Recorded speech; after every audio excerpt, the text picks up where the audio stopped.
So welcome everyone. Thanks for joining us for our sustainability series on the third Thursday of every month. And next month we have a special treat. So while you are practicing social distancing, we'll have 3 webinars for you in April. So we look forward to you joining us then. I've got up on the screen now how you can view the series.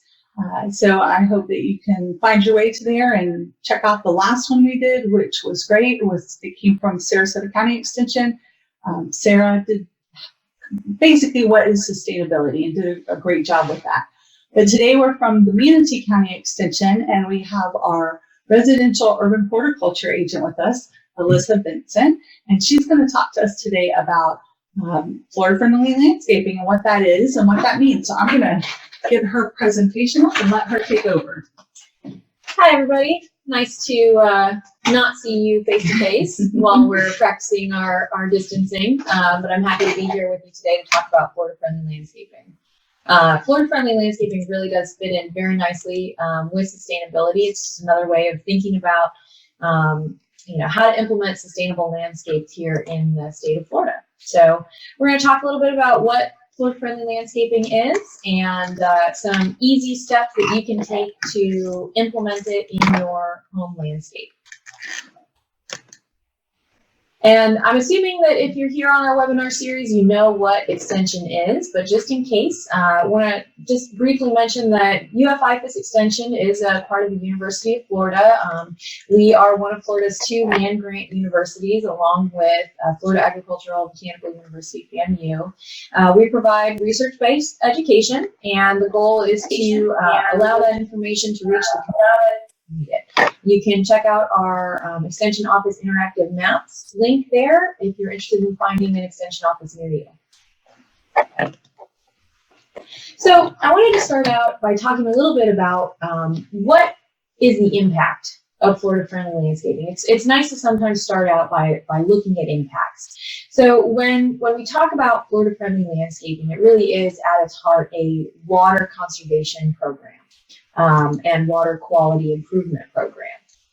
And so you can see that there's this really nice infographic that was put together based on state data that talks about how much water has been saved and how much money has been saved based on the implementation of these FFL principles. And we'll talk about what those principles are here in a minute. But you can see that there's over 380 million gallons of water saved, which would be enough water to supply 4,300 households with water for 1 year, over $1 million saved on utility bills, and over $1 million saved by utility companies on water preparation and delivery as well.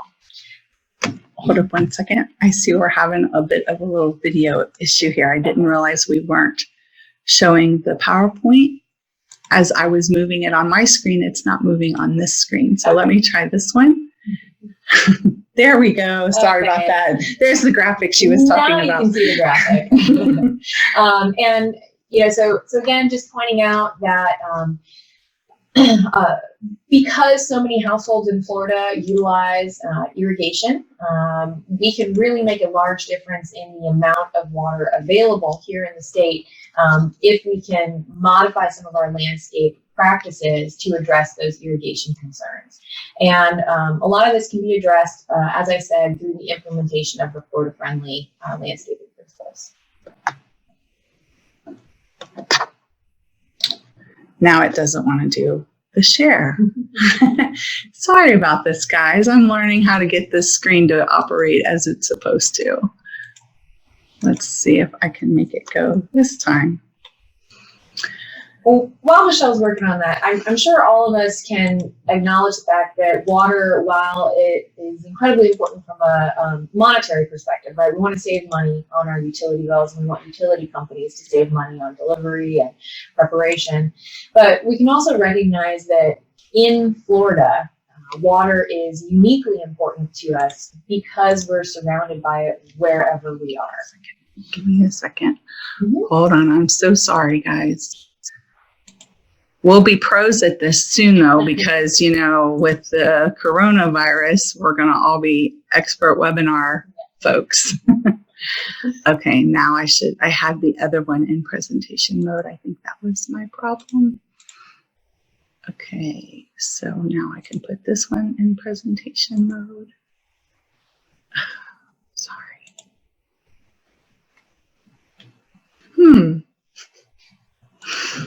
We will get there. Third time's the charm. This is only the second one. So. Yeah. Well, Sarasota did the first one, and they were yeah. definitely better at that. Okay. Come on. Let me get back here and try it one more time. I don't know why it doesn't want to go in.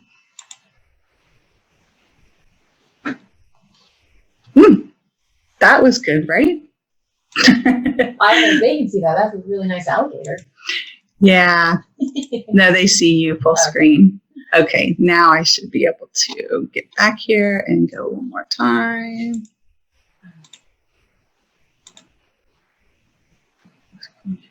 Stopped. Okay, so sorry.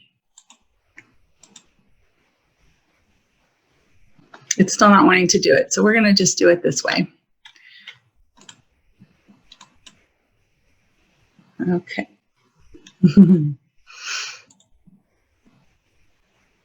All right, so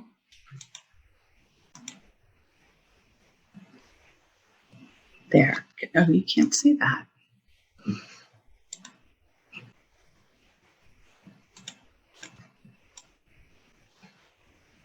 It's. Can you maybe turn the other one just a little bit? Yeah, there you go. That's fine. Okay.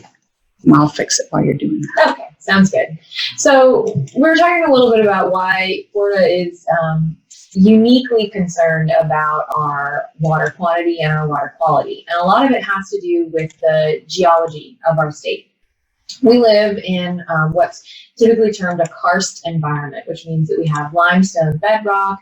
And because of that limestone bedrock, we have an aquifer system. So rainwater goes through the soil, interacts with the limestone, breaks down the limestone, and we end up with fissures and cavities that water is able to move through underground. So a lot of our drinking water here in Florida comes from our aquifer system or through our surface water. But we do have I'm sure as a lot of you know, a lot of freshwater resources, our wetlands and streams and rivers, as well as our marine resources. And all of these things are connected. So we're connected via our surface waters. We're even connected through our aquifer systems. Here in coastal counties like Manatee, we have interaction between our marine systems, our salt water, and our aquifer systems. You end up with some of your fresh water kind of floating on top of a layer of salty water. So this can lead to some irrigation issues, but really the point I'm trying to get across is that anywhere in Florida, you are surrounded by water, right? We have a really humid atmosphere, we have wetlands, we have the coast, we have the aquifer system. So even if it's 10, 20, 1,000 feet below you, we're constantly surrounded by water. There are a lot of demands on our available freshwater resources, especially for potable uses, development, and the creation of new impervious surfaces, things like sidewalks and houses and large buildings, can really change the quantity and quality of our water. And population growth is really a driver of both of those factors, development and the increase in impervious surfaces.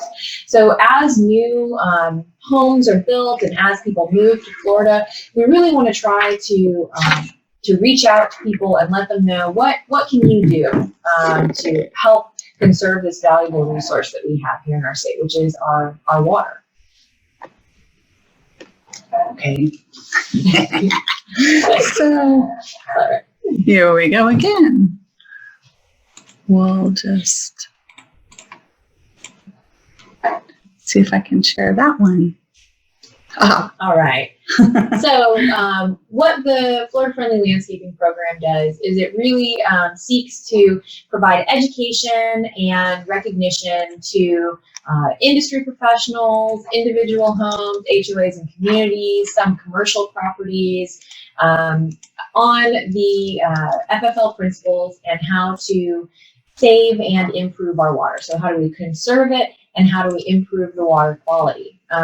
Through the broad umbrella of the Florida-Friendly Landscaping Program, there's also the Green Industry's Best Management Practices Program, which is for industry professionals. But today we're going to focus on what you do in your home landscape. Okay.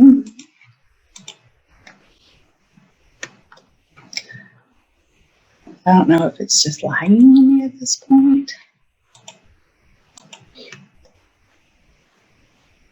There we go. So when we talk about 9 principles, right, we want to think about what are some best practices that can be implemented and applied across a variety of landscapes. And really the goal here is to recognize that as we change the surface of the land, we're changing some of the natural processes that would filter and direct water in certain ways. And so how can we mimic some of these natural processes in practices that we use in our home landscapes? And what practices are realistic and attainable for most residents? What can we actually do? What are things that people are actually going to be able to do? And so out of recognition of these concepts, the Florida-Friendly 9 principles were developed. And here you can see them in all their cartoon glory. Number 1 is right plant, right place, which I think you'll see that a lot of the other principles are really related to that first principle, right plant, right place. If we have the right plant in the right place, then our next principle, water efficiently, is going to make a little bit more sense. We're not going to have to apply so much irrigation water if we've planted a plant that has adequate moisture where it's been planted. So fertilizing appropriately, applying mulch, attracting wildlife, managing yard pests responsibly, recycling yard clippings where possible, reducing stormwater runoff, and protecting the waterfront. Those are the 9 Florida-friendly landscaping principles. And we're going to talk about in detail each one. I think it's just a little laggy is the biggest issue. So there's a lot of concepts out there about what a Florida-friendly landscape is. And when I first joined Extension, I know that there were quite a few kind of misconceptions out there that a Florida-friendly landscape could only have native plants, that a Florida-friendly landscape was messy and overgrown. And I think that it really is up to the individual yard, individual owner of that yard, because each yard is unique. Right? You can make your plant selections. You decide the aesthetics that you want in your yard. So really, Florida-friendly landscaping is not necessarily about what kind of plants you're utilizing or the style of planting, but rather by changing your maintenance practices. It's not going to be a cookie-cutter approach. We can't say that this yard should be used in every yard because each yard is different.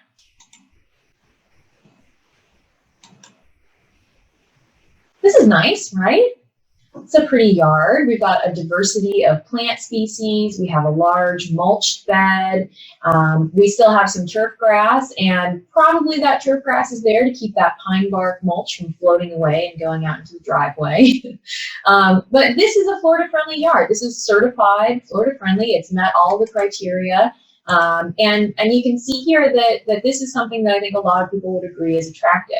So even though our concept of a Florida-friendly yard may be related to something that looks a little bit more wild, this is a very manicured approach to having a Florida-friendly yard.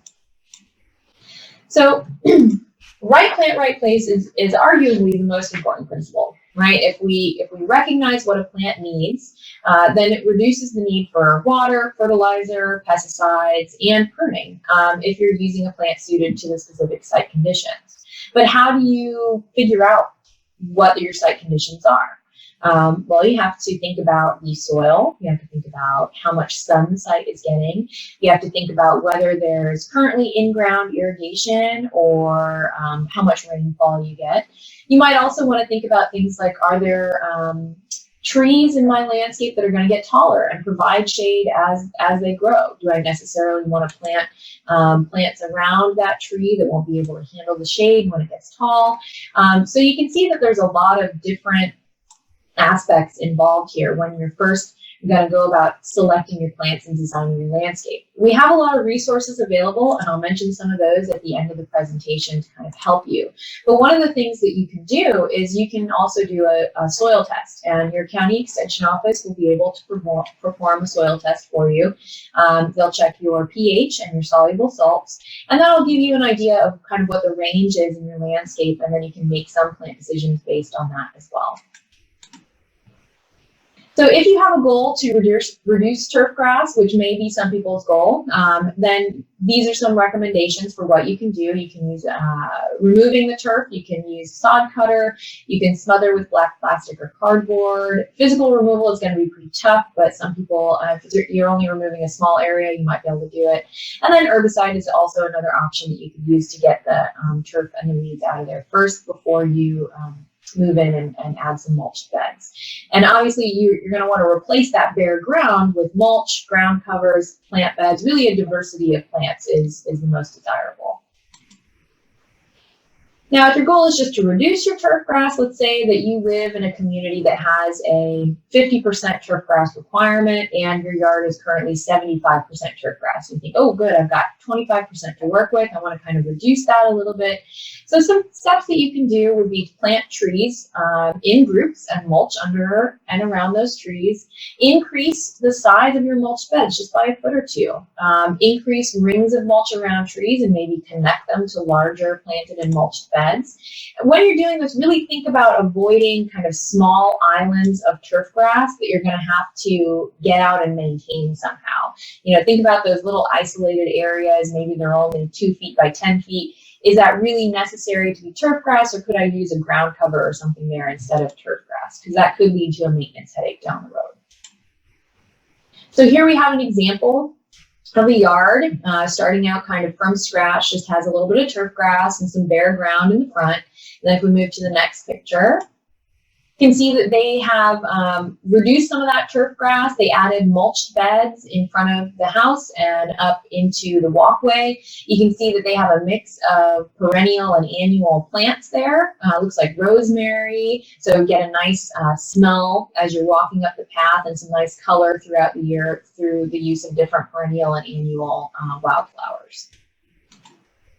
And then here we have another example. This is after an herbicide treatment to kill the turf grass, and you can see the painted kind of orange lines there for the sod cutter to get in there and kind of pull it all out. And then we move on to next, and you can see that they've replaced that turf grass with mulched beds. Looks like a lot of native plants here. But again, you don't have to only utilize native plants for a Florida-friendly landscape. So I think that we can definitely all agree that, Florida-friendly landscapes can be beautiful.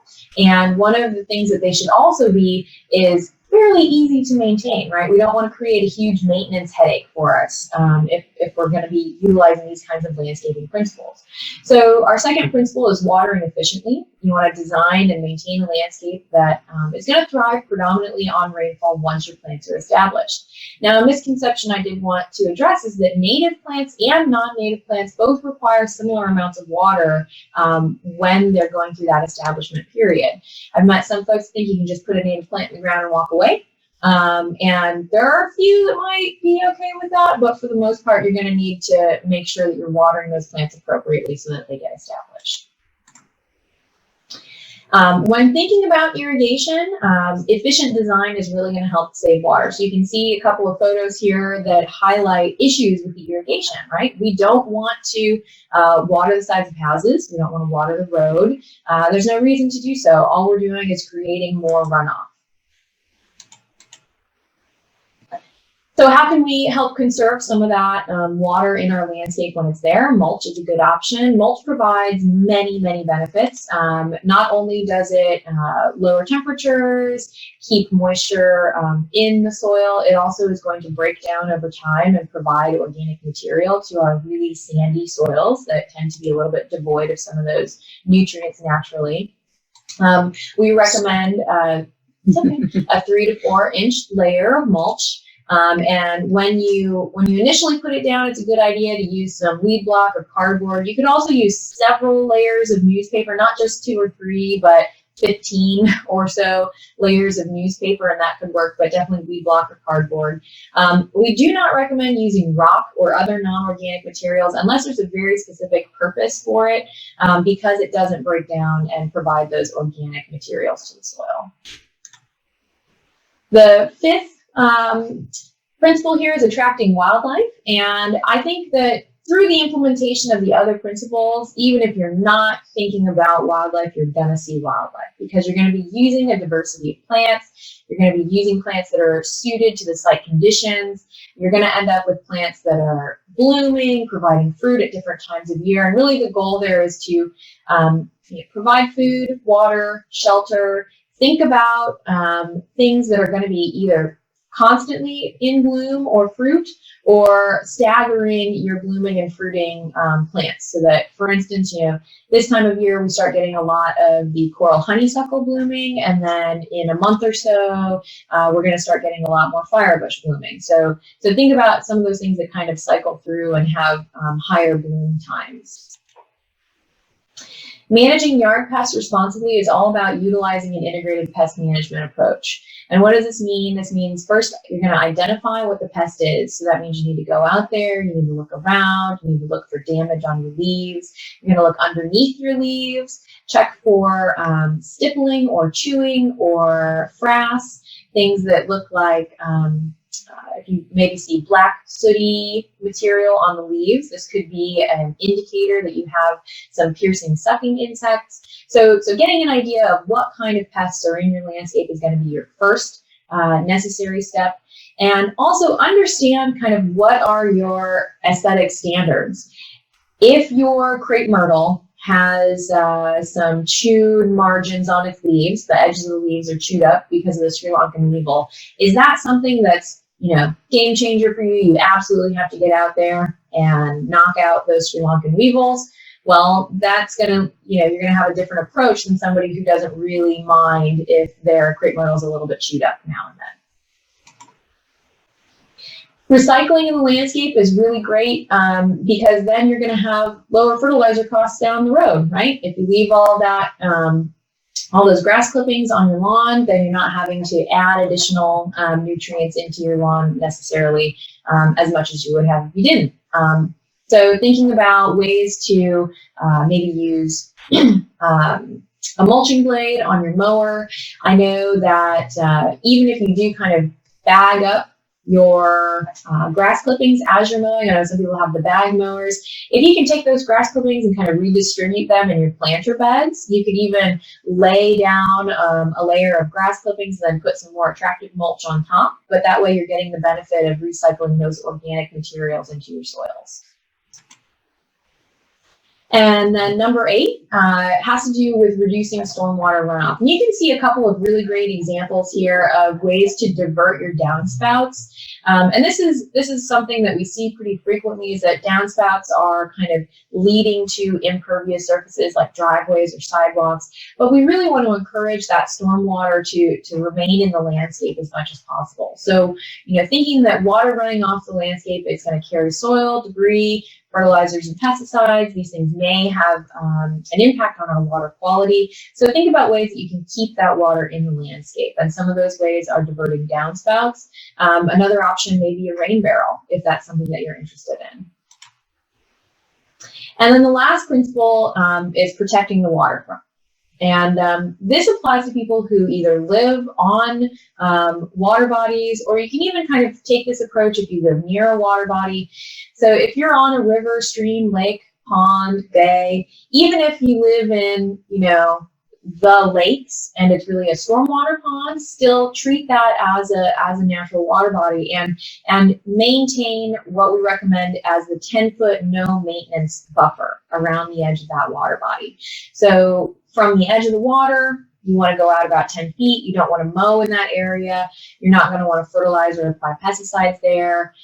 It's a good idea, since you don't want to mow, that you replace that turf grass with something that doesn't need to be maintained quite as heavily. So maybe some native grasses, maybe some trees, maybe some nice kind of immersed aquatic plants, So there's a lot of opportunities there for beautification along the waterfront. But this really does, it's going to help the longevity of the shoreline because as you have fewer maintenance practices along the edges of those shorelines, you're going to have less erosion, but you're also going to see much less issue with a lot of things running off directly into those water bodies. So number 9, protecting the waterfront is a very important principle.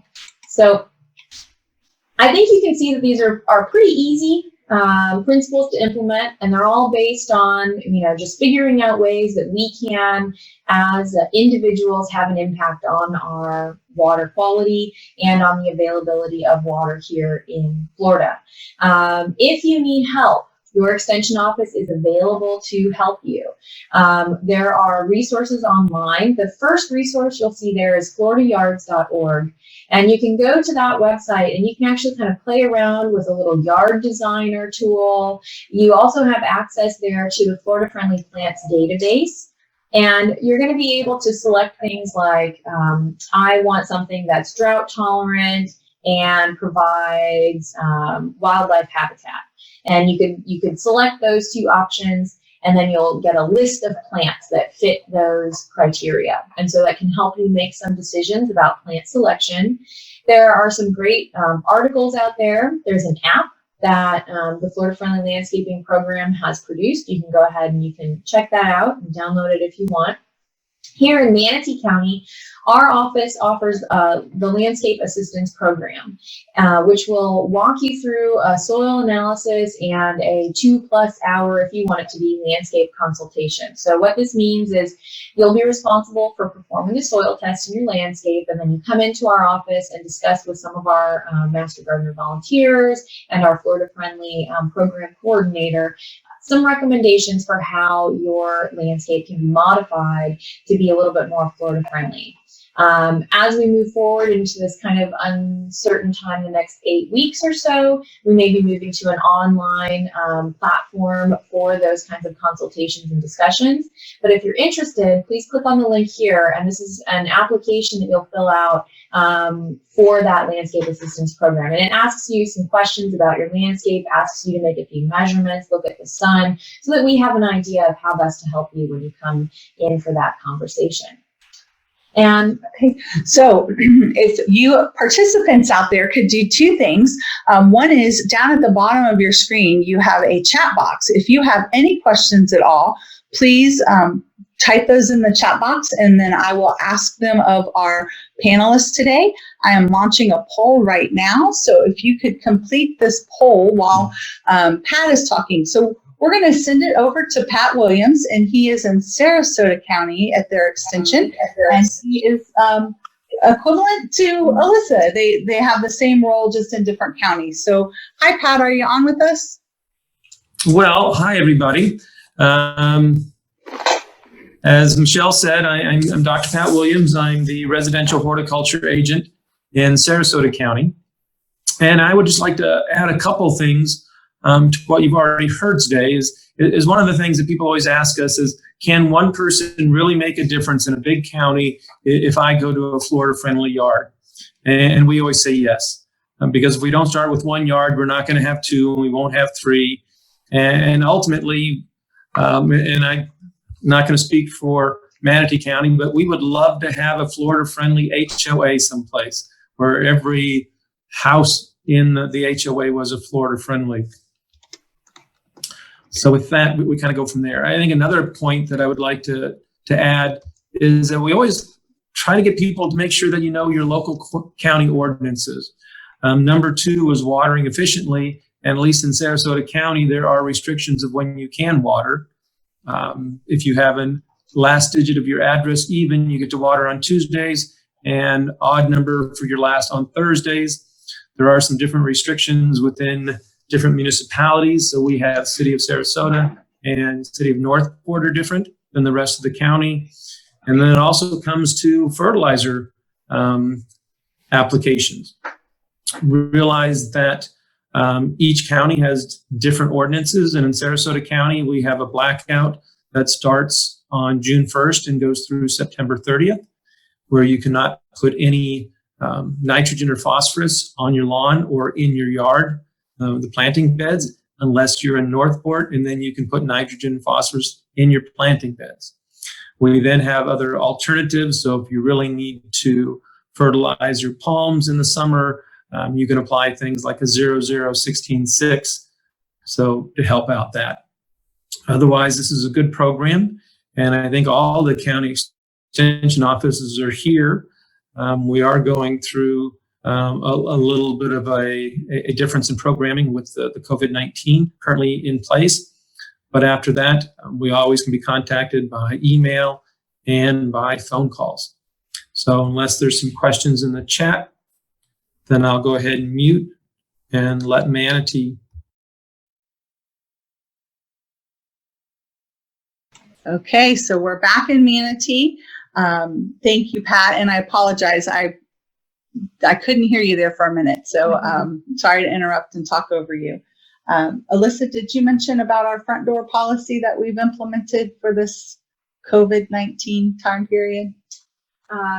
No, but I can. If you're here in Manatee County, if you're interested in utilizing some of our resources here at the Extension Office, if you come to our main Extension Office at the Palmetto Fairgrounds, which is 1303 17th Street West, we do have a table out front of our front door where we can take your soil samples, plant specimens, things like that, so that we can still answer questions for you. But we are encouraging individuals to, our county office is closed to the public currently, so we can't have you coming into the building, but if you do need to drop off a soil sample or a plant specimen, we have that available at our front door.